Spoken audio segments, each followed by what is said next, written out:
Let's pay homage to the lineage gurus.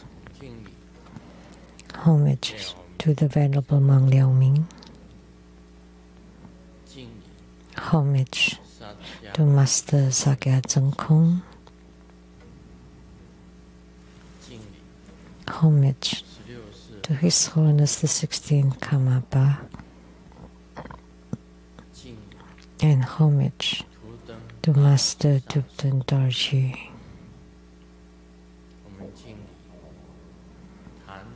Homage to the three jewels of the altar.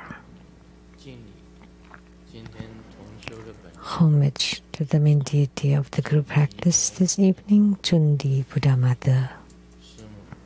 Sumo, Tansen Katso, Thupten Siddhi, Thupten Kama,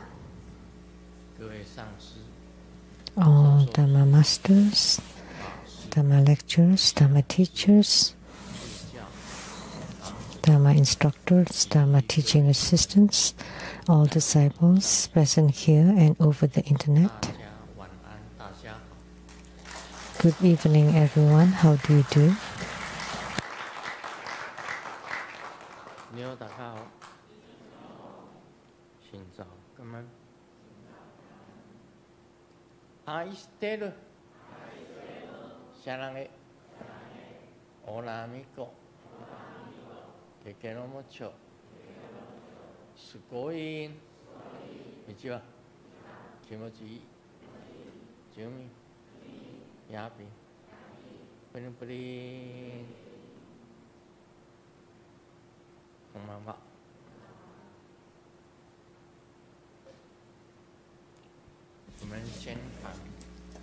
Let's shout our new slogan. Get rich, get rich, get rich.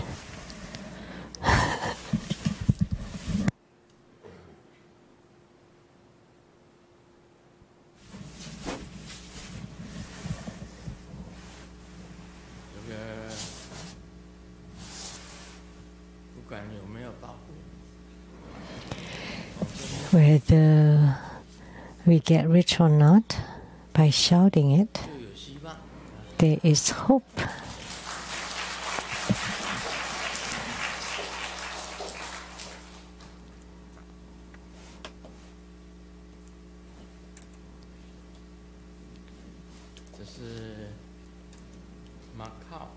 This is a question from Macau. Lotus Chengwei. The first question. I have a few questions on behalf of fellow disciples. When practicing the 9th cycle Buddha breathing, during the time when both nostrils inhale and the breath or qi is directed to the crown, we should naturally place the tip of the tongue against the upper palate, forming a bridge. But how about when we're inhaling only through the left and right nostril individually? Or should the tongue remain in that bridge position throughout the entire 9th cycle Buddha breathing practice? So in performing the 9th cycle Buddha breathing, whether you inhale with both nostrils or individual nostril, the left or the right, left, right, both, right, left, both, right, left, and that's a total of 9 cycles. All of them have to have the tip of the tongue against the upper palate, forming the bridge. When you hold the breath or qi, it's also sometimes called the wind. Wind is the breath or the qi. They're all the same. So when you perform the treasure-based energy yoga, you need to hold the breath or qi of the wind. While holding, lifting, descending, or dispersing it, the tip of the tongue has to be placed on the upper palate. So when you practice the wind or the qi or the breathing practice, the tip of the tongue has to be on the upper palate. You visualize this brow point, the lotus,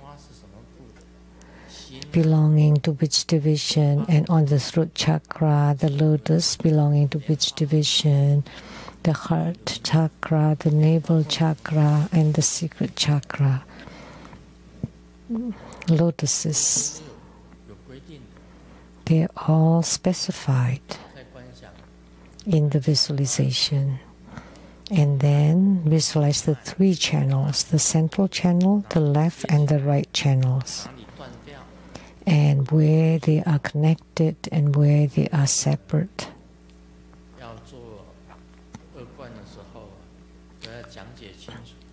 When you're performing this second level empowerment practices, they all need to be specified clearly. This belongs to the inner tantric practices.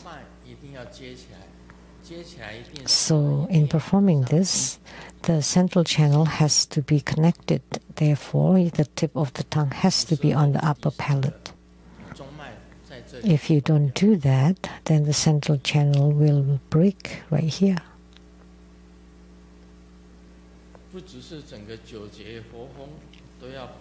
So, not only the tongue on the upper palate throughout the entire 9-cycle Buddha breathing practice, but also in the treasure waste energy yoga and in any breathing or wind practices.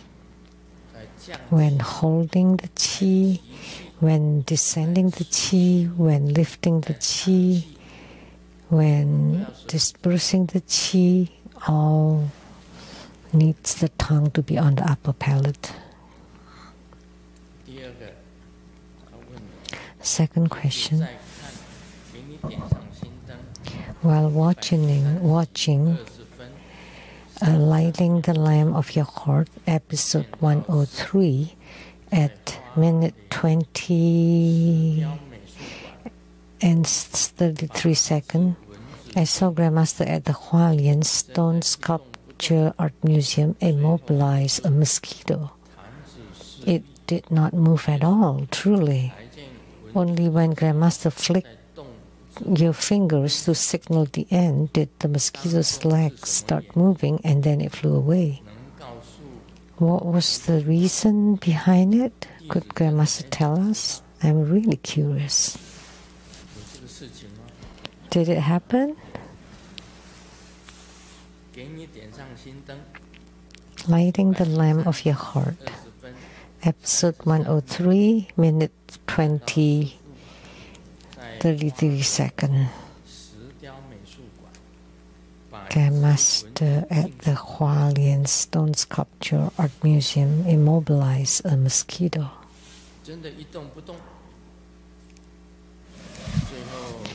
Truly, it did not move at all.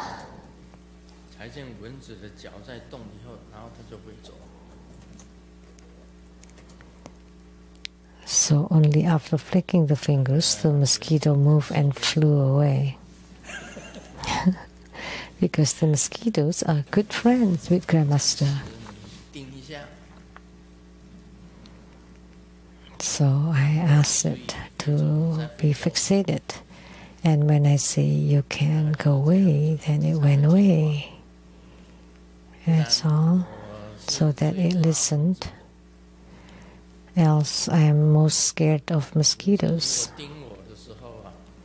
When a mosquito stings me, I cannot tell them, you cannot sting me, okay? They will not listen. When I go back to Taiwan, there are not much mosquitoes in Seattle. Maybe in the summer, In the Taiwanese mountains, there are tiny little insects that stings in Taiwan, in Dakeng area of Taichung City. Not sure where they came from. And then afterward, the whole mountain is filled, or the mountainous district is filled with these little insects, and they're kind of mosquitoes. One time, we dined at Puli. I felt itches on my legs and I looked down. Oh my heavens! Like dark insects all over my legs. So I'm eating up here and they're eating down there. They stung until it became red and swollen that I had to go to the hospital to see a dermatologist. So these tiny little insects are not really mosquitoes. They're a kind of insect. Mosquitoes in America are huge. They're kind of dumb, big and dumb. But the tiny ones are horrible. And mosquitoes too in Taiwan are horrible. I have to lit the mosquito repellent incense. So he said that a mosquito was fixated by Grandmaster, unmoving at all, at episode 103 at the Hualien Stone Sculpture Art Museum.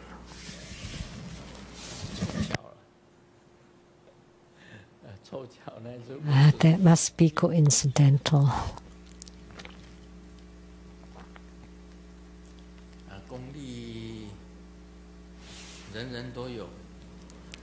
Everybody has some power. I often show this show. See, it's easy to lift up this Vajra bell, but with this mudra, command, fix, now it's difficult to lift. It's stuck on this glass table. If you force it, you can pick it up.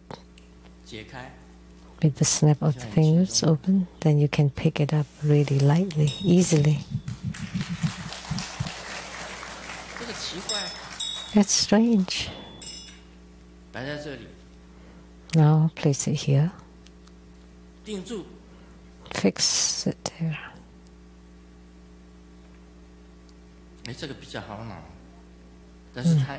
This one is easier, but it's still, there is a glue, and you have to resolve it to release it, then you can lift it up really easily.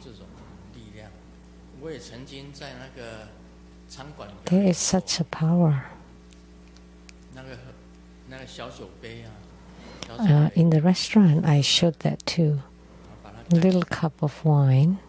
After drinking it, you turn it upside down and just like fix it, and then they cannot lift up, and then release, and then you can lift it up.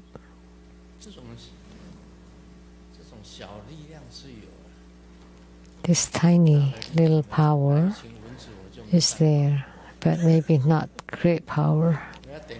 It became like frozen in place.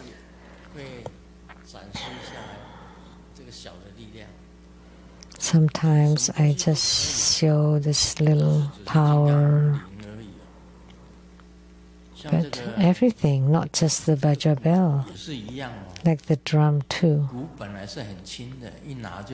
The drum is light and you can pick it up easily. But if you freeze it,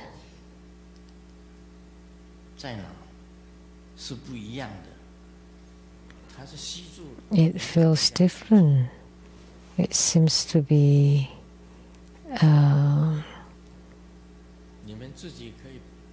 drawn and held. You can go home and try it. So freeze or fix it, and then release.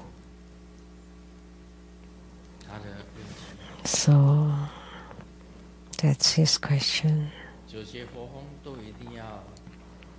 So for 9-cycle Buddha breathing, you do have to have the tongue on the upper palate, and not only 9-cycle Buddha breathing,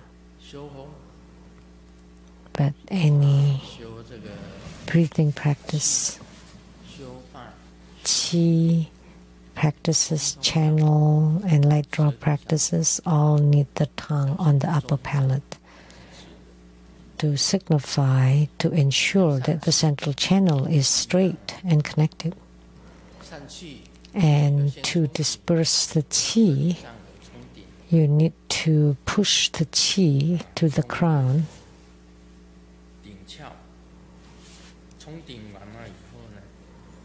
And after you push it against the crown, you disperse the qi to all over your body and disperse it through the skin pores.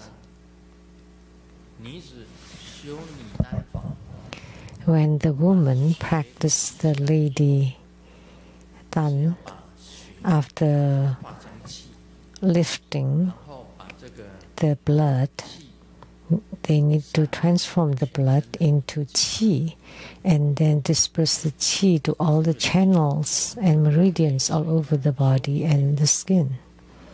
And for men practicing light drops, when they disperse,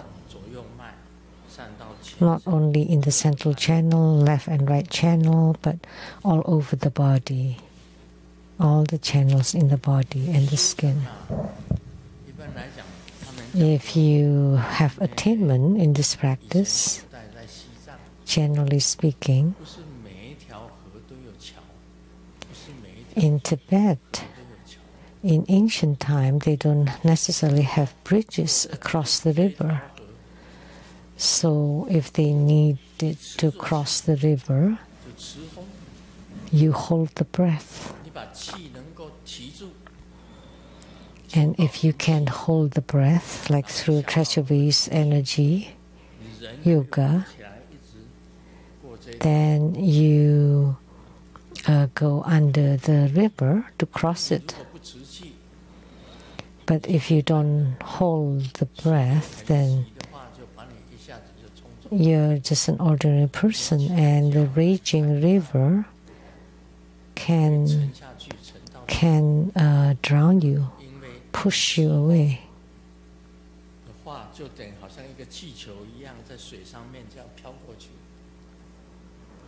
But by holding the breath, you're like a balloon floating on the water, and then you can cross it.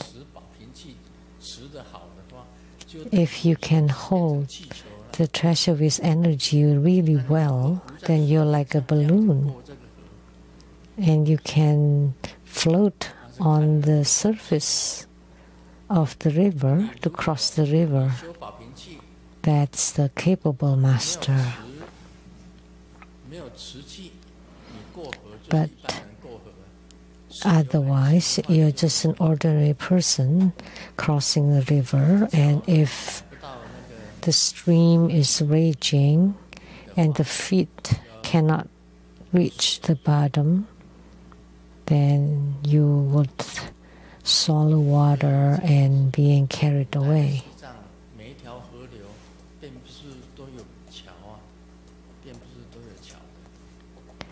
Because in ancient time in Tibet, not every river has bridges.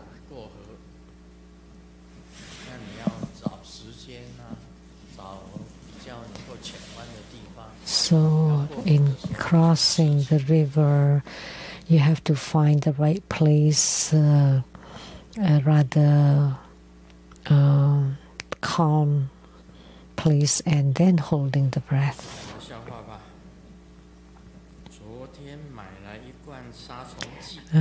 This is a joke. Yesterday, I bought an insecticide and it's written, "Don't let it touch your eyes." So that's why every time I have to try to cover the eyes of the cockroaches before spraying it on them. That's quite troublesome.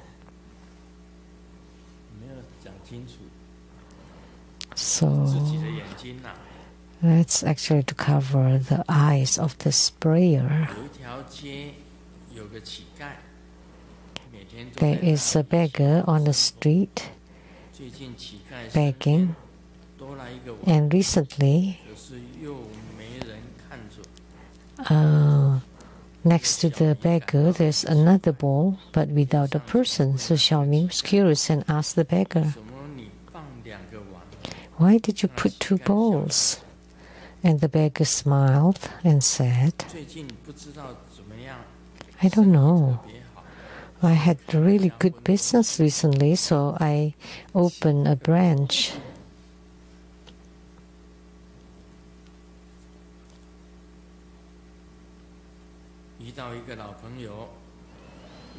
I met an old friend.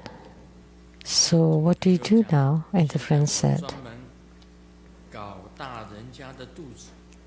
"Now I specialize in making a woman's bellies big." Is there such a work? And he said, "Yes, I am a chef to make big bellies." Usually men have bigger bellies and not women unless they have kids.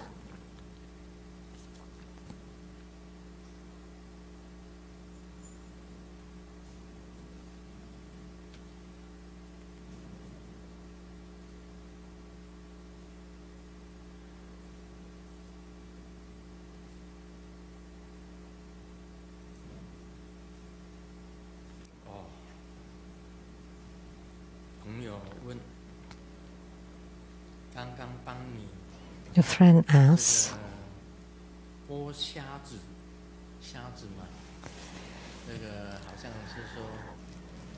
peeling the shrimps. Like if you go on a date with a lady, you peel the shrimps for her. And a friend asks, "Who's that peeling the shrimps for you? Why? Are you jealous? Now you regret it?"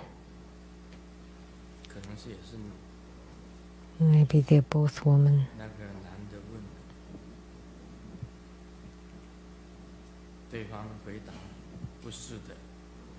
And then she said, "No. Oh, but I noticed he didn't wash the hands in the bathroom." Let me share one more.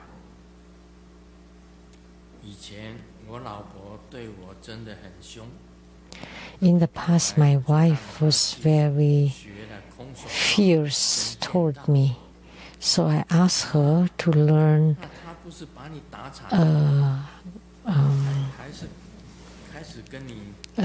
taekwondo and karate. Wouldn't that make it even worse? Yeah, but at least she would bow to me before beating me.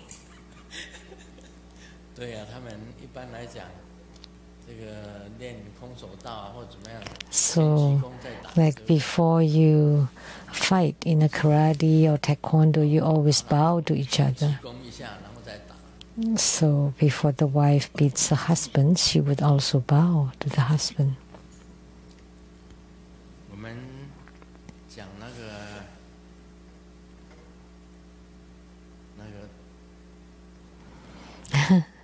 Now, let's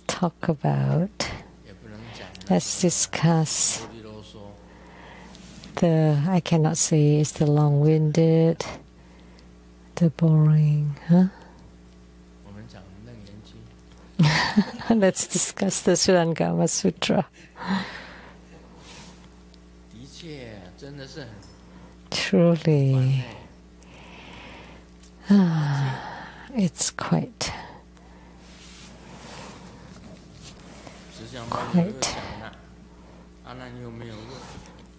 boredom. Ananda did not ask, yet Sakyamuni Buddha continued, Ananda, you know that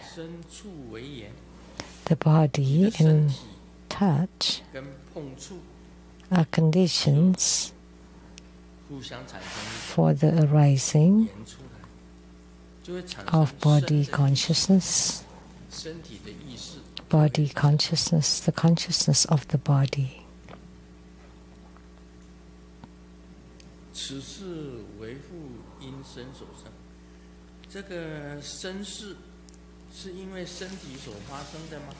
Does this consciousness arise from the body?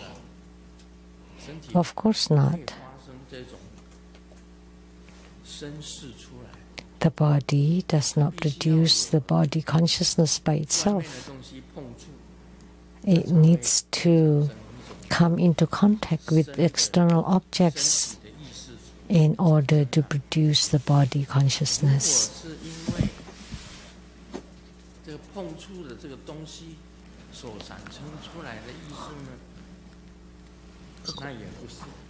It is not also produced by the sense object, because without the body, the objects are no use.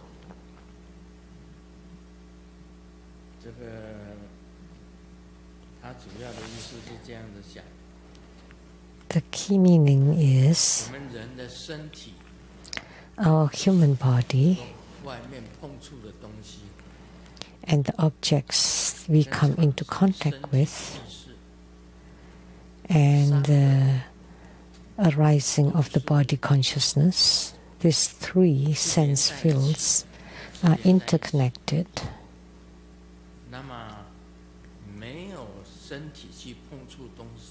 Yet, without the body coming into contact with objects, the body consciousness will not arise. And the generation of the body consciousness has no certain boundaries. So the body, without coming into contact with objects, there will be no body consciousness. Objects, without coming into contact with the body, there will not be body consciousness. So these three have no self-nature. They are neither produced by dependent arising nor self-arising, not through the causes and condition or naturally occurring. So now he's talking about body.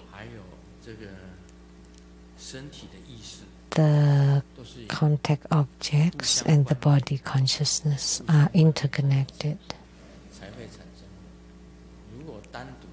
They arise only when they are interconnected. Separate, they are without self-nature. So they're all talking about this.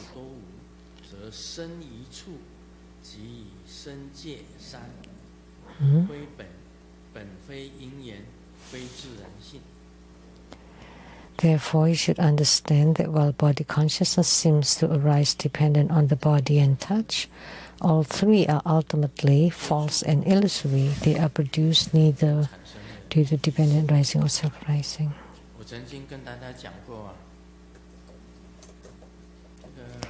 I once told you, what is the best kind of feeling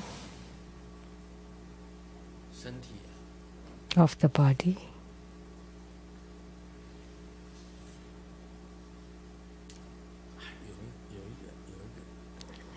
That's one thing I have to talk about. One time I was moving a chair in my garage.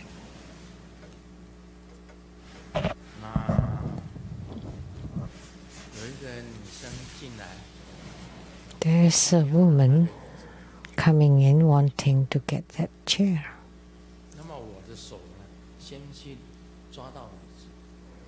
My hand held the chair first, and the woman was also trying to get the chair, so the hands touch each other. So I look at her, and she looked at me, and we both smile, and a feeling arises, right? Then that generates a feeling. No wonder Sakyamuni Buddha's precepts are very strict. Practicing arhatship is to close off all the sensories,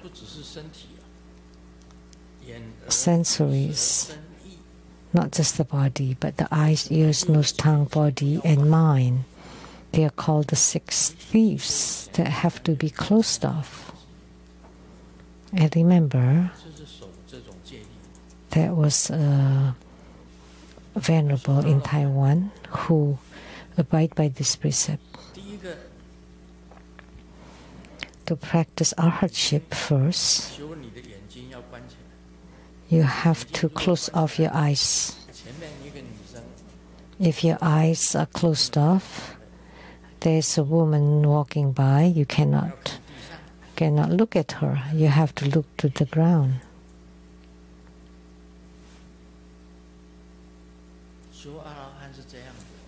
That's how to practice arhatship. When you speak to a woman, can you look into her eyes? No. Sakyamuni Buddha's precept states that you cannot look into the woman's eyes. You can only look to the ground in front of you. And the ears. So when you're speaking to a woman, your eyes don't look into her, and she also doesn't look into you, and you can only speak 4 sentences at most. And you have to leave on the 5th sentence. You cannot speak too much. You don't speak to a woman. That's the ears. You have to close off your ears. So you cannot look. By closing off the eyes, you cannot look at the woman. And you close off the ears. You only speak for 4 sentences, and you cannot continue afterward. Because even the voice can also allure you. And then how do you close off your tongue? Whatever you eat should be coarse and plain, without taste, plain. And you need to visualize this to be poo first, or rocks, before you eat them. So your tongue has no favorite taste. Eyes, ears, nose, and as for the nose, and practicing to be an arhat, you cannot give flowers as an offering to a monk who is practicing to be an arhat. Because the flowers exude fragrance and they should not smell any fragrances. But people nowadays, they use perfumes, they don't.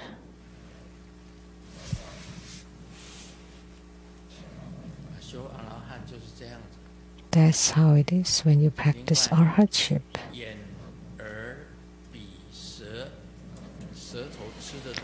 And next, the tongue. Like what you eat, like we have spoken about that. You close off the taste sensation. And for the body, you cannot sleep on a big bed, big comfortable bed. Then you can only sleep in between tombs or graves. You sleep under the trees and you sleep while sitting down, sitting up. You can't lie down. That would be too comfortable. That's practicing to be an arhat. So the body does not come into contact with comfort.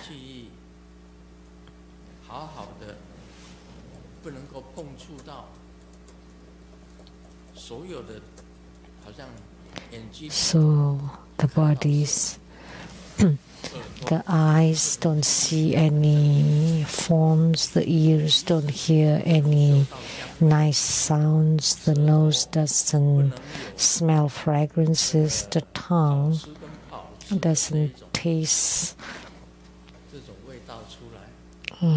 delicious or unpleasant taste, and the body, you sleep in between graves or under the trees or in caves.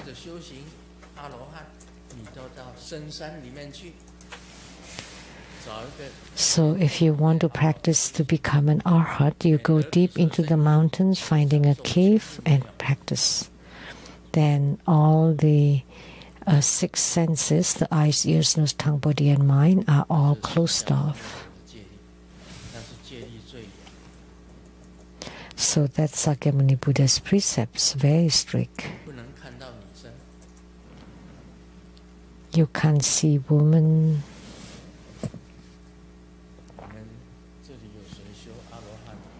Anyone here practicing arhatship?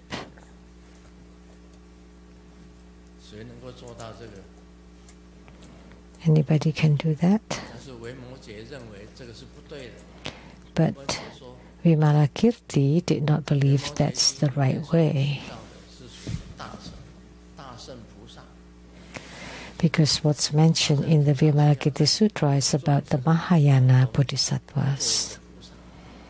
Then you become a bodhisattva among sentient beings. So first you practice arhatship deep in the mountains until you gain enough meditative stability.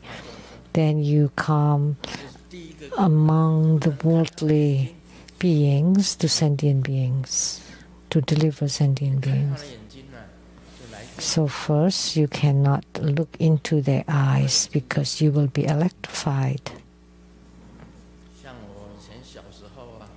Like when I was little,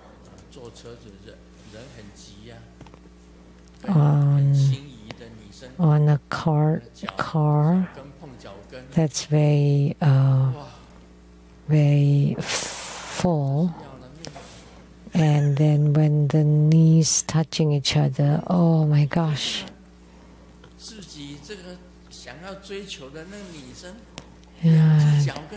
To be with a girl that I was interested in, having the knees touching each other.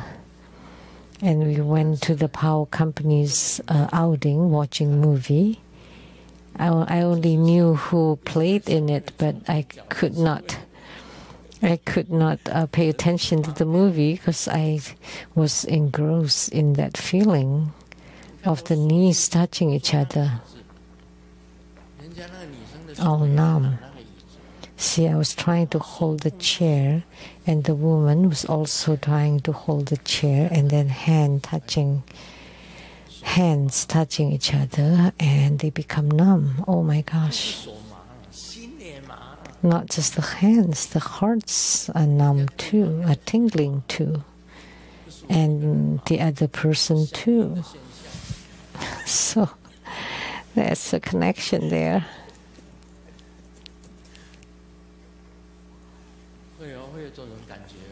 So such a feeling does occur, right? So the body cannot touch. But people nowadays, of course, they don't care about such a precept. So that's the precept during Sakyamuni Buddha's era.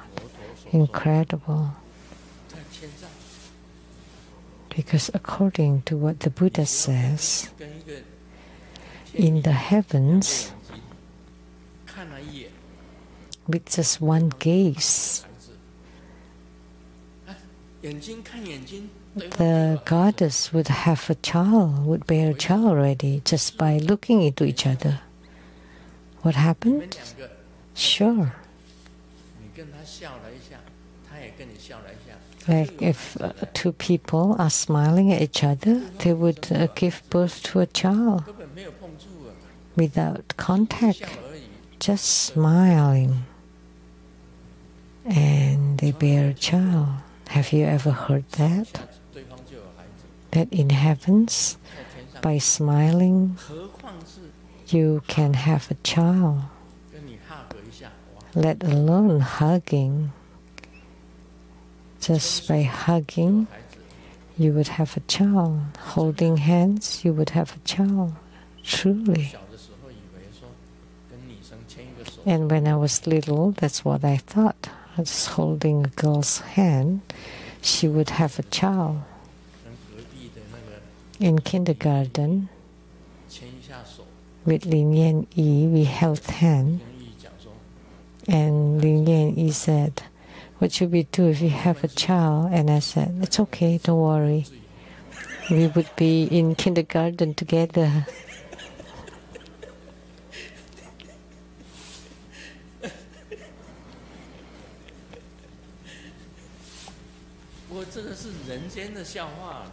But that's a joke in the human world.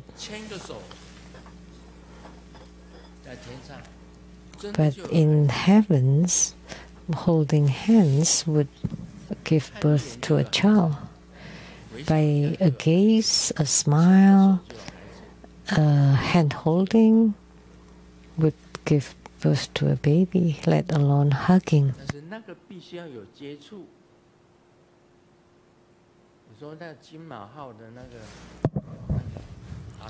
But we have to have context. Atu, the lady for the, like a stewardess, I guess, for the coach, golden horse coach in China.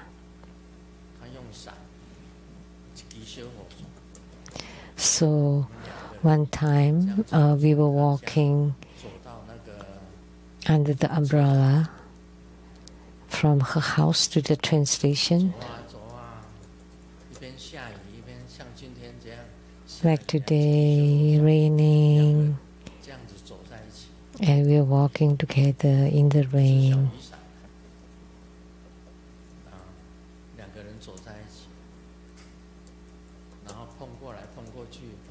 So we kind of touch each other here and there.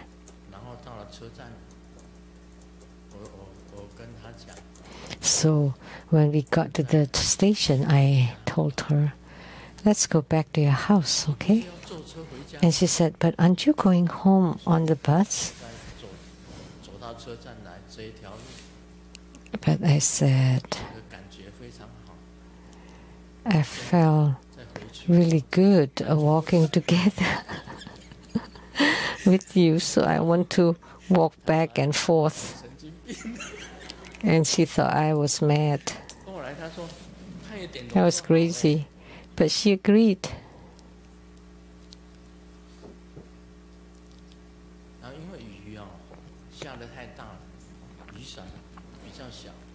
Because the rain was hard and the umbrella was small, so we kind of got really close to each other.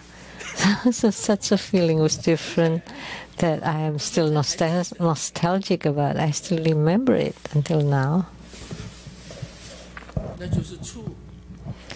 So that's contact or touch. So with contact, then the consciousness arises. When you're in contact with someone, that was a good feeling. So even reminiscing about it, there's still that feel that. And her hair was long and fragrant, and her body is fragrant. And her body was slim, her waist was slim. I almost fainted. I was very... So that was kind of like a coach stewardess for the Golden Horse. I was so enchanted then. And there are many more contacts between bodies. Like when I was in high school in Hualien,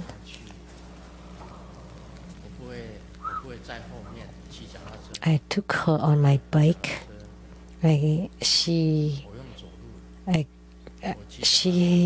rode her bike and I was walking. And then she couldn't sit at the back, so she sat in front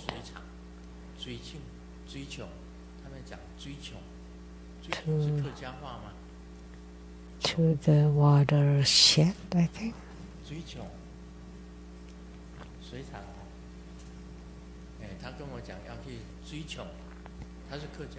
She told me she's Hakka. She's Hakkanese and wanted to go to that watershed. So she sat in front, and I could smell her fragrance of the hair and the body. And she was sitting on the bar in the front, and I was riding the bike as if she's on my chest. I really wish that that road was very long. To the river next to the watershed to go for an outing.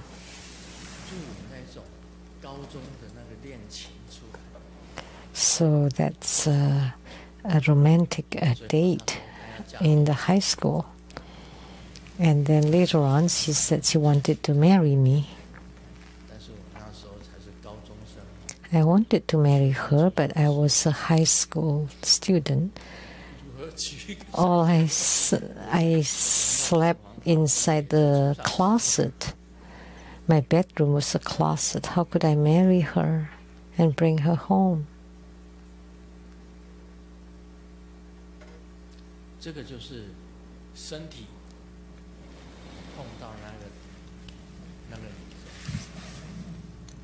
So that's when the body comes into contact with that lady.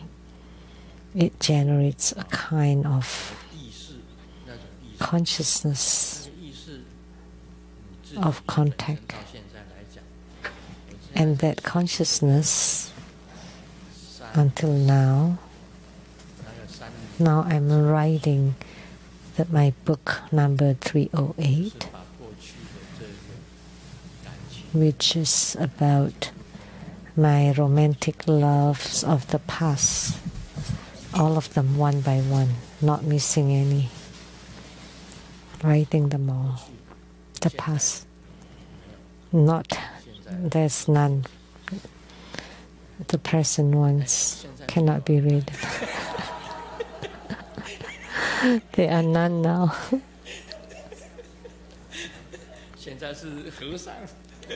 Now I'm a monk.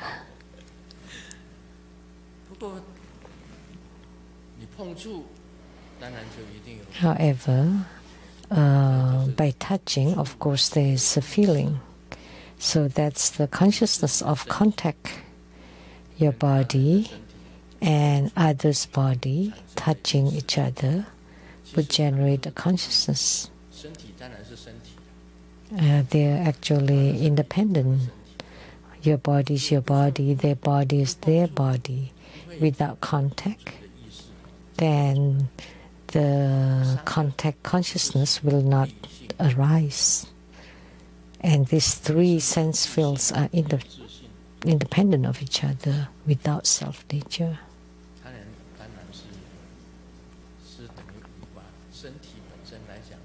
So they're as if non-existent. So the body without touch, the consciousness will not be generated. The consciousness does not arise from the body because there is no contact, and it is not generated from the other person either. Where is it generated from then? It's the same as my example. Like when you rub two sticks of wood together to generate fire, where does the fire come from? From the woods? No. From the rubbing? No. And not from the empty space? They're all without self-nature.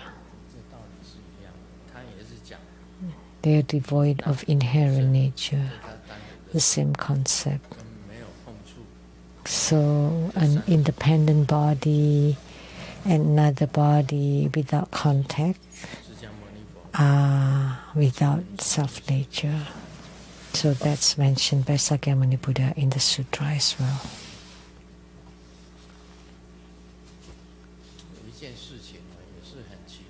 There's one thing that's very interesting.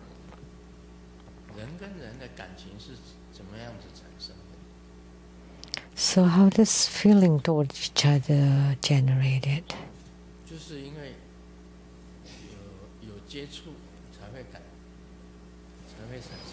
Because of context, right?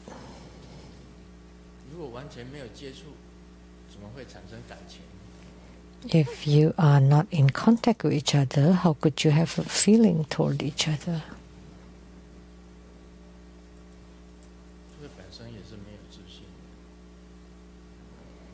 So that too is without self-nature. So affection is not a thing.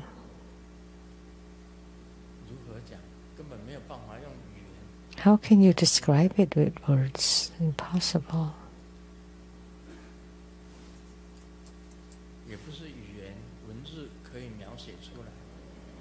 It cannot be described with words either.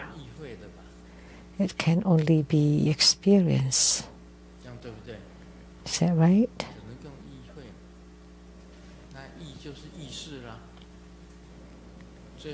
So, experience, or it can only be imagined, and the last one will be talking about the mind. Had Sakyamuni Buddha lived in today's world, he would say that man should not look into or look at another man, because for gays, a woman, after looking at another woman for a long time, would become a lesbian. Now, there are even more.